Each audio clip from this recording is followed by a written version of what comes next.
Oke, assalamualaikum warahmatullahi wabarakatuh semuanya. Kali ini kita akan membahas tentang directional drilling. Nah, sebelumnya izinkan saya memperkenalkan diri. Nama saya Anissa Indriastuti dengan NIM 22010016. Di sini saya akan mempresentasikan tugas Techboard 2 yang bertemakan tentang directional drilling pada pemboran. Oke, kita next slide. Nah, di sini ada table of content. Table of content yaitu materi apa saja yang akan kita bahas pada video kali ini. Nah, yang pertama ada introduce directional drilling. Jadi, kita akan mengenal apa sih itu directional drilling. Lalu yang kedua, kita akan membahas tentang directional well type atau sumur, macam-macam sumur, jenis-jenis sumur direksional. Nah, yang ketiga, kita akan membahas tentang directional equipment. Apa itu directional equipment? Nah, directional equipment itu tentang peralatan-peralatan pada sumur direksional itu ada apa saja gitu. Oke, kita next. Nah, di sini kita masuk ke introduction. Nah, pengeboran terarah adalah proses pengeboran sumur yang mengikuti lintasan yang ditentukan dan memotong tujuan tertentu.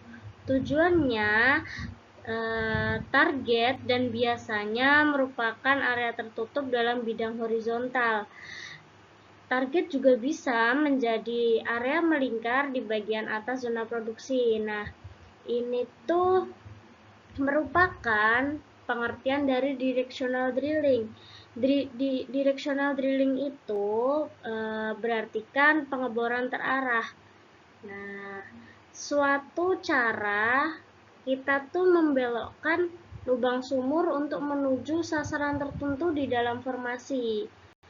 Nah, directional drilling itu dilakukan karena ada alasan-alasan yang tertentu gitu. Alasan-alasannya itu biasanya ya alasan geografis, alasan geologis, dan alasan-alasan yang lain yang menyangkut produktivitas sumur.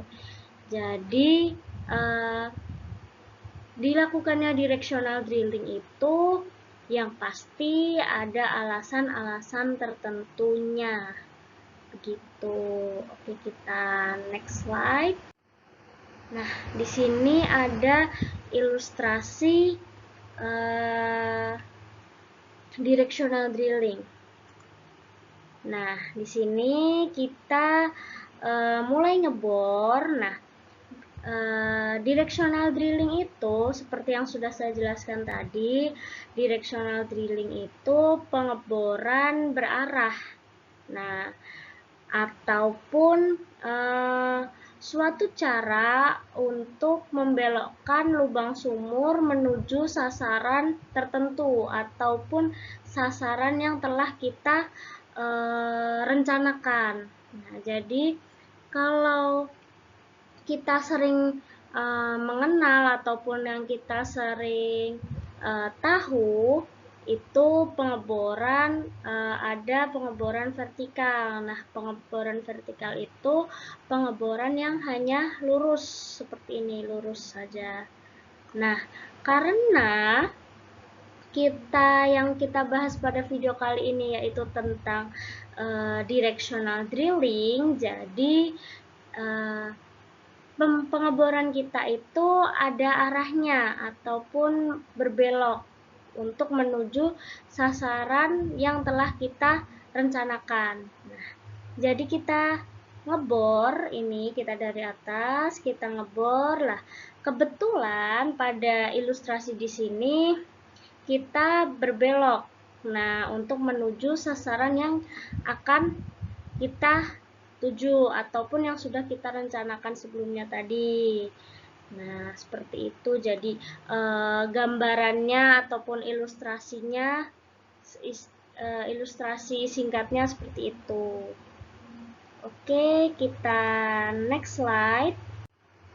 Nah, pemboran direksional itu juga tentunya memiliki manfaat dan juga kerugian. Nah, manfaat itu sendiri yaitu yang pertama memiliki kemampuan untuk mengakses reservoir yang terletak di lapisan batuan yang sulit dijangkau secara vertikal. Nah, sehingga memudahkan kita untuk mengeksploitasi cadangan migas. Nah, seperti yang saya jelaskan tadi, tentunya alasan-alasan kita memilih directional drilling yang pasti untuk meningkatkan produktivitas sumur tersebut.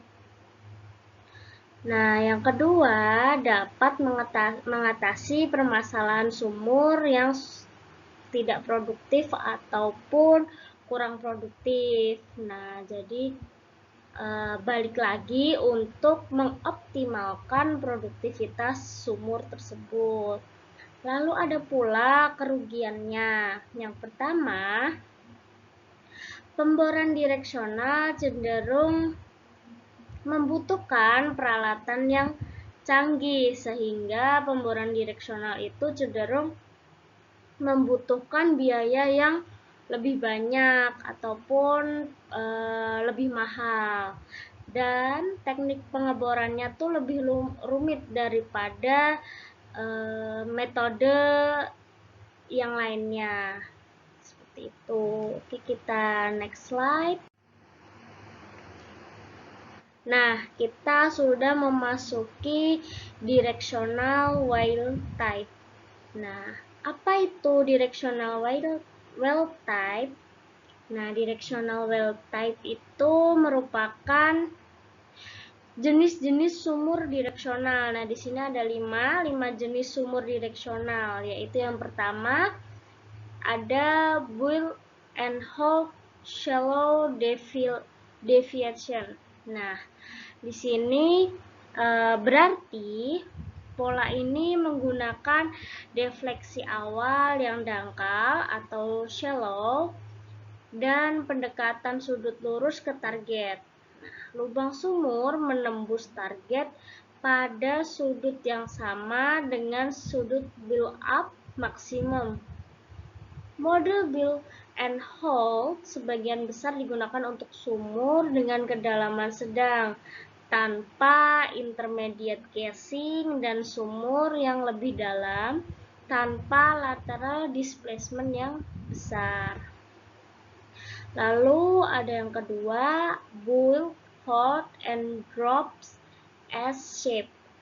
Nah, artinya pola ini terdiri dari bagian vertikal, kick off point, build up section, tangent section, drop off section, and hold section untuk mencapai target. Nah, bentuknya sendiri itu seperti menyerupai huruf S. Jadi bentuk sumurnya itu menyerupai huruf S gitu. Oke, kita next. Lalu yang ketiga ada build, hold, vertical drop, and hollow modified S shape. Nah, ini berartikan pola ini menahan sudut hingga sumur mencapai sebagian besar horizontal displacement yang diperlukan. Pada titik ini, sudut dikurangi hingga beberapa derajat untuk mencapai target yang diinginkan. Lalu kita lanjut ke yang keempat, yaitu continuous build deep deviation. Nah, ini berarti kan profil sumur memiliki deflasi awal yang relatif dalam, sehingga membutuhkan inklasi lebih tinggi dari semua jenis profil sumur yang mencapai target. Pola continuous build sangat cocok pada pengeboran salt dome, pengeboran fault, and side tracking. Nah, oke, kita next. Nah, di sini yang kelima itu ada horizontal drilling. Horizontal drilling sendiri berarti salah satu tipe drilling yang kemiringannya mencapai 90 derajat melalui reservoir section. Ini memiliki aplikasi penting dalam meningkatkan produksi dari reservoir tertentu yang tidak ekonomis ataupun kurang ekonomis. Pada dasarnya ada dua jenis horizontal drilling. Yang pertama ada horizontal single curve atau horizontal single kurva, di mana defleksi ke 90 derajat dicapai dalam satu kurva. Nah, lalu yang kedua ada horizontal double curve, di mana target berada di bolt section yang kedua. Nah, di sini saya akan tampilkan apa yang sudah dijelaskan tadi, macam-macam jenis-jenis, beberapa jenis sumur direksional itu tadi. Nah, di sini ada, nah ini buoy and hole type. Nah, ini yang pertama tadi. Lalu yang kedua ini S-shape type, yang saya bilang bentuknya menyerupai huruf S. Nah, ini bentuknya hampir menyerupai huruf S ya. Nah, ini juga ada modified S-shape type. Kurang lebih ini sama. Untuk penjelasannya sudah saya jelaskan di slide sebelumnya. Lalu ini ada continuous build type. Nah, ini tuh continue. Ya, seperti ini. Lalu ada juga horizontal single curve. Nah, ini ada satu nih kan. Nah, ini. Lalu ada horizontal double curve. Nah, ini dia ada dua kan. Nah, seperti itu perbedaannya. Oke, kita next slide.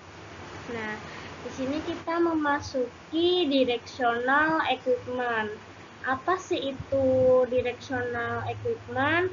Directional equipment itu berarti peralatan-peralatan yang ada pada sumur direksional. Itu ada apa saja?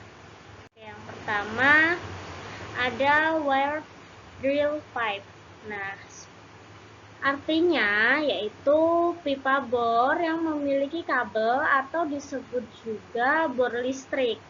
Yang kedua, pipa bor ini dilengkapi dengan sistem teknologi atau sistem komunikasi yang canggih untuk memantau dan mengontrol data secara real time.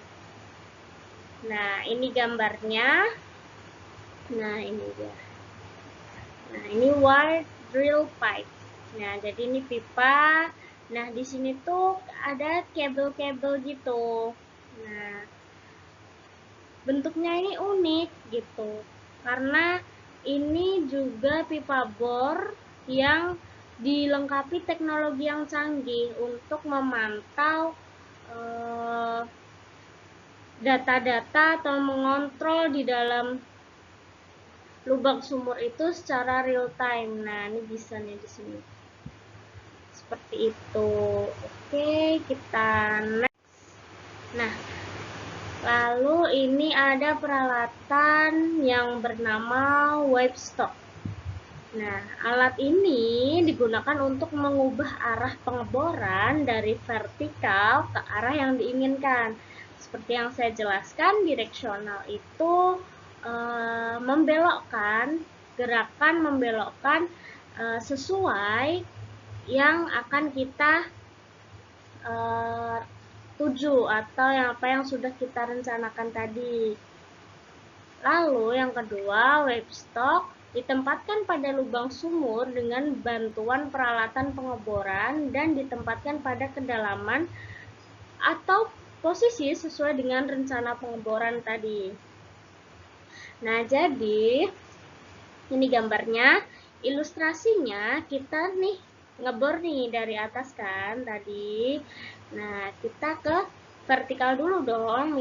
Ini tadi turun vertikal. Nah, tetapi sampai di titik sini kita seharusnya belok. Nah, untuk mencapai target yang sudah kita tentukan tadi, kita akan ngebor ke arah mana gitu. Nah, sampai di titik ini, nah terpecahlah. Nah, inilah yang dinamakan wipe stop. Nah, ini seperti itu. Oke, kita next slide. Nah, di sini ada LWD atau logging while drilling, yaitu teknologi yang digunakan dalam pengeboran berarah dan horizontal untuk mengumpulkan data geologi dan petrofisika secara langsung selama pengeboran itu berlangsung. Lalu yang kedua, fungsi utama alat LWD atau logging while drilling itu mengumpulkan data selama operasi pengeboran itu berlangsung, lalu dilengkapi dengan berbagai sensor, instrumen yang dapat mengukur berbagai parameter, komposisi batuan, sifat listrik, sifat fisik, tekanan, suhu, dan lain-lain. Nah, ini juga ilustrasi gambarnya ya. Ini adalah logging while drilling, itu di sebelah sini sampai di batas sini nih. Nah, ini tuh tujuannya kita dapat menangkap data-data, baik data-data parameter, komposisi batuan yang ada di dalam reservoir ini apa saja, lalu sifat fisiknya seperti apa, tekanan yang ada di dalam lubang sumur ini seperti apa. Nah, kita bisa rekam melalui ini LWD ini. Kita bisa tahu dengan metode ini dulu gitu peralatannya. Nah, ini kita bisa menangkap sinyal menggunakan LWD ini seperti itu.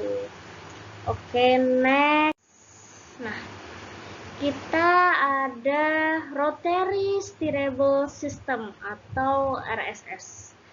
Nah, apa sih artinya? Yaitu alat yang digunakan dalam pengeboran berarah untuk mengontrol arah dan kemiringan alat pengeboran selama proses pengeboran. Fungsi utamanya yaitu mengontrol kemiringan secara real time tanpa menghentikan ataupun harus mengebor ulang sumur. Nah, ini dia gambarnya. Alatnya berfungsi untuk mengontrol kemiringan saat pengeboran itu berlangsung. Oke, kita next. Nah, mungkin cukup sekian untuk video kali ini. Saya mohon maaf apabila masih banyak kekurangan ataupun kesalahan dalam saya menyampaikan materi. Sekian dari saya, semoga materi ini dapat bermanfaat juga. Sekian dari saya, wassalamualaikum warahmatullahi wabarakatuh.